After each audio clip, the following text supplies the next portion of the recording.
بسم اللہ الرحمن الرحیم۔ گزرے وقتوں کی بات ہے کہ کسی ملک پر ایک بادشاہ حکومت کرتا تھا۔ وہ بہت رحم دل تھا اور اسی وجہ سے اس کی رعایا اس سے بہت خوش تھی۔ بادشاہ اور ملکہ اکثر اداس رہتے تھے کیونکہ ان کی کوئی اولاد نہ تھی۔ آخر کافی دعاؤں کے بعد اللہ تعالیٰ نے ملکہ کو ایک انتہائی خوبصورت بیٹی عطا کی۔ بادشاہ نے شہزادی کی پیدائش پر پورے ملک میں بہت بڑے جشن کا اہتمام کیا اور ملک کے تمام لوگوں کو دعوت دی۔ اس ملک میں کچھ پریاں بھی رہتی تھیں۔ بادشاہ نے ان 7 پریوں کو بھی دعوت دی۔ دعوت والے دن 7 کی بجائے 8 پریاں موجود تھیں۔ دراصل ایک بہت ہی بوڑھی پری کو بہت دنوں سے کسی نے بھی نہیں دیکھا تھا، اس لیے سب سمجھے کہ وہ مر چکی ہے۔ اسی وجہ سے بادشاہ نے اسے نہیں بلایا۔ جب تمام لوگوں نے شہزادی کو تحفے دیے تو ایک پری آگے بڑھی اور بولی، میں شہزادی کو حسن کا تحفہ دیتی ہوں۔ دوسری نے کہا، میں اسے دیانت کا تحفہ پیش کرتی ہوں۔ اور تیسری پری بولی، میری طرف سے شہزادی کے لیے شان و شوکت کا تحفہ ہے۔ چوتھی پری نے اپنی باری آنے پر شہزادی کو خوبصورت ناچ کا تحفہ دیا۔ پانچویں پری نے خوبصورت آواز، جبکہ چھٹی پری نے موسیقی کا تحفہ پیش کیا۔ قبل اس کے 7ویں پری شہزادی کو تحفہ دیتی، بوڑھی پری غصے کی حالت میں آگے بڑھی اور بولی، شہزادی کو چرخے کا تکلا چبھے گا اور وہ مر جائے گی۔ بادشاہ اور ملکہ یہ سن کر رونے لگے اور تمام رعایا غمگین ہو گئی۔ اتنی دیر میں 7ویں پری آگے آئی اور بولی، میری طرف سے یہ تحفہ ہے کہ شہزادی مرے گی نہیں بلکہ 100 سال کے لیے گہری نیند سو جائے گی اور 100 سال بعد ایک خوبصورت شہزادہ آ کر اس کو نیند سے بیدار کرے گا۔ بادشاہ نے اپنے ملک سے تمام چرخے ختم کروا دیے تاکہ شہزادی کو بچایا جا سکے۔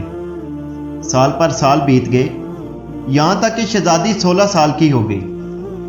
اس دن شہزادی کی 16ویں سالگرہ کا جشن اپنے پورے عروج پر تھا۔ جب شہزادی محل کی چھت پر ہوا کھانے کے لیے گئی، وہاں اس نے دیکھا ایک بہت ہی ضعیف عورت چرخہ کاٹ رہی ہے۔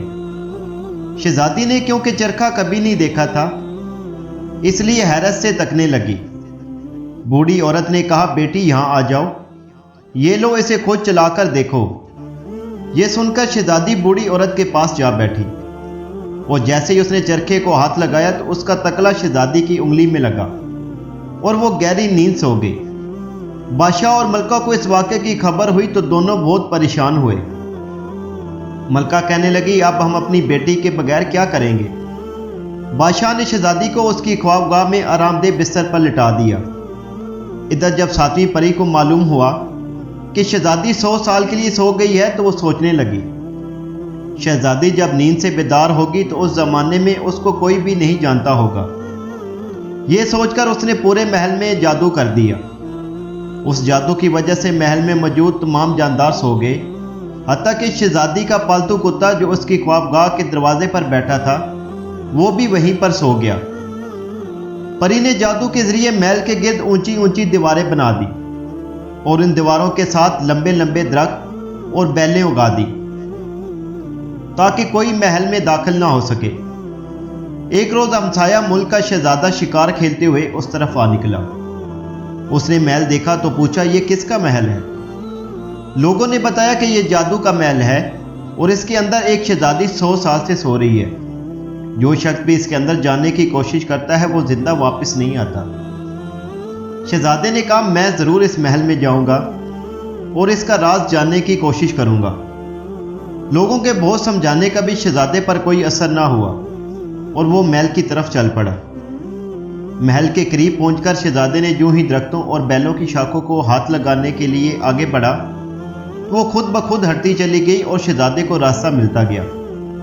شہزادہ یہ دیکھ کر بہت حیران ہوا اور چلتے چلتے شہزادہ محل کے دروازے پر پہنچ گیا۔